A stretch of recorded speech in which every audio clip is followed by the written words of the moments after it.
Hello, students. Let us continue chapter 3 in science, atoms and molecules. In first video, we have discussed about atoms.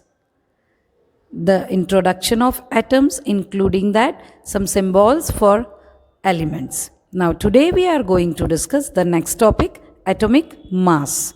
So, atomic mass, actually the most remarkable concept that Dalton's atomic theory proposed was that of the atomic mass. The new concept, according to him, each element had a characteristic atomic mass.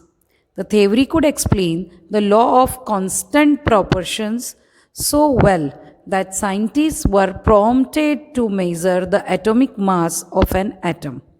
Since determining the mass of an individual atom was a relatively difficult task, relative atomic masses were determined using the laws of chemical combinations and the compounds formed. So, let us take an example of a compound carbon monoxide formed by the carbon and oxygen atoms.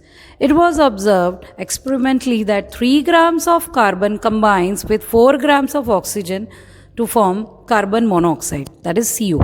In other words, carbon combines with 4 by third times of its mass of oxygen.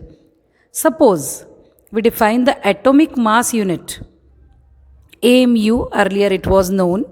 Now, according to the IUPAC recommendation, it is written as U, defined mass only, as equal to the mass of one carbon atom.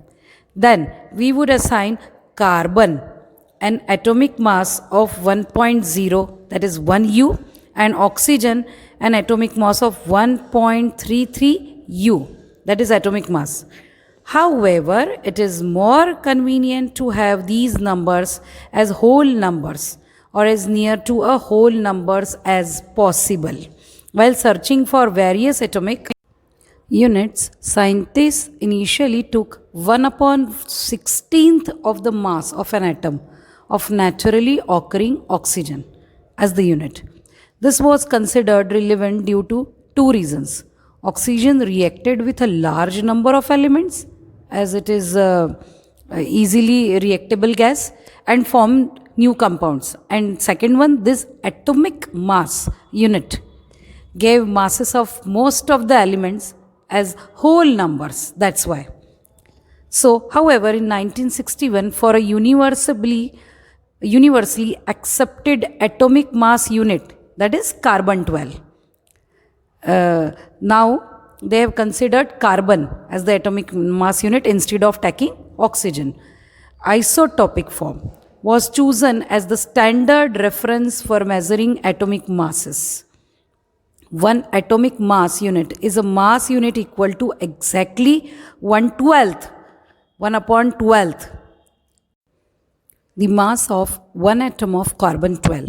The relative atomic masses of all elements have been found with respect to an atom of carbon 12 only. So, what is our basic definition for atomic mass? According to IUPAC system, the new modern system, atomic mass is defined as relative to carbon 12 atom only.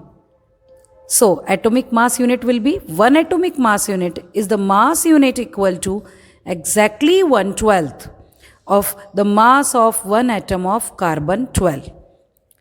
And relative atomic mass unit will be the relative atomic mass of an element is defined as the average mass of the atom as compared to 1/12th or 1/12th mass of one carbon atom. As carbon 12 serves as a mass standard atomic mass unit always. Now in next portion, let us take an example for expressing this atomic mass. Let us discuss an example. Imagine a fruit seller selling fruits without any standard weight with him. He takes a watermelon and says, this has a mass equal to 12 units. That is 12 watermelon units or 12 fruit mass units. He makes 12 equal pieces of the watermelon and finds the mass of each fruit he is selling relative to the mass of one piece of the watermelon. Now he sells his fruits by relative fruit mass unit, FMU, as shown in this figure.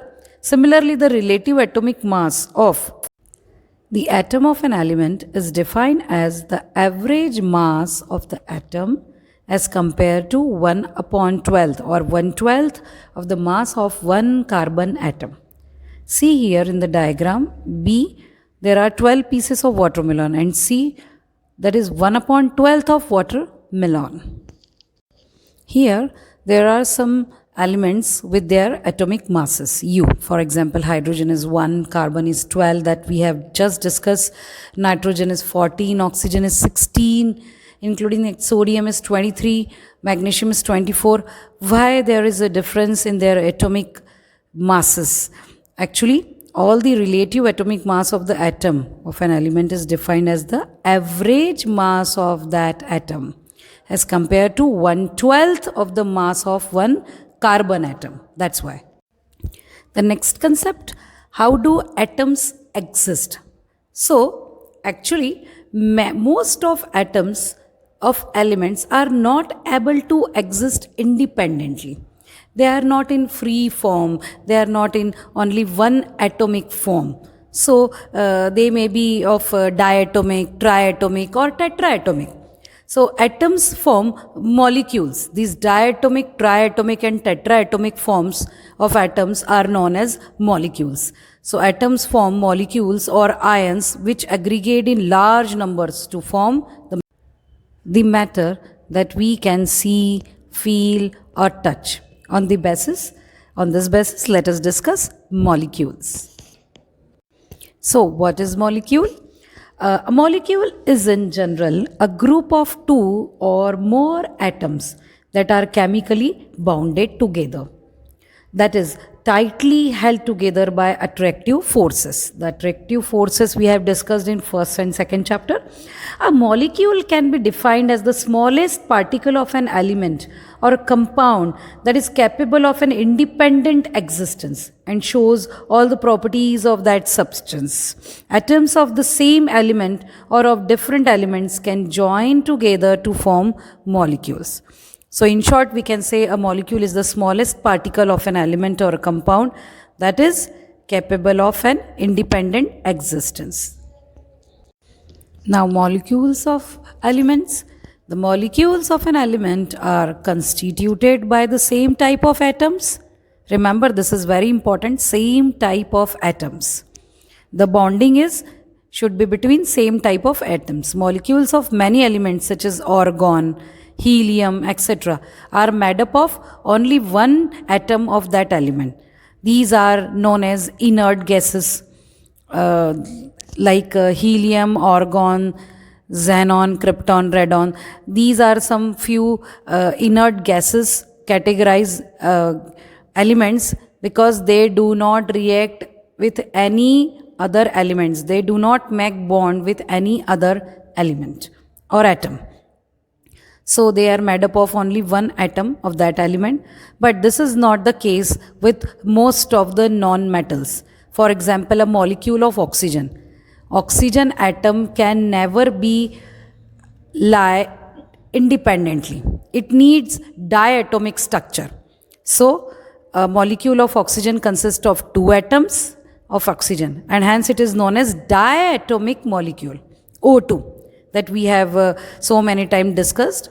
Now, if three atoms of oxygen unite into a molecule, it makes ozone. Then the number of atoms constituting a molecule is known as its atomicity. For example, we have discussed O2 and O3. Let us discuss this in detail. Like metals and some other elements, such as carbon, do not have a simple structure, but consist of a very large and indefinite number of atoms bonded together. That is the carbon chains. We will discuss next year. So, let us have a look of atomicity of some other elements. For example, non-metals like argon, helium. These are some gases. Just we have discussed these are inert gases. So, they are monoatomic. While oxygen, hydrogen, nitrogen, chlorine, these are diatomic, and phosphorus and sulfur are tetra and polyatomic. So the atomicity of these elements depend like monoatomic, diatomic, triatomic, or even we can say polyatomic nature depends on the existence of such elements in the nature and their capacity of bonding. So students, I hope you understood the concept of molecules, how the atom exists and molecular capacity like diatomic, tetraatomic. Thank you for listening this video.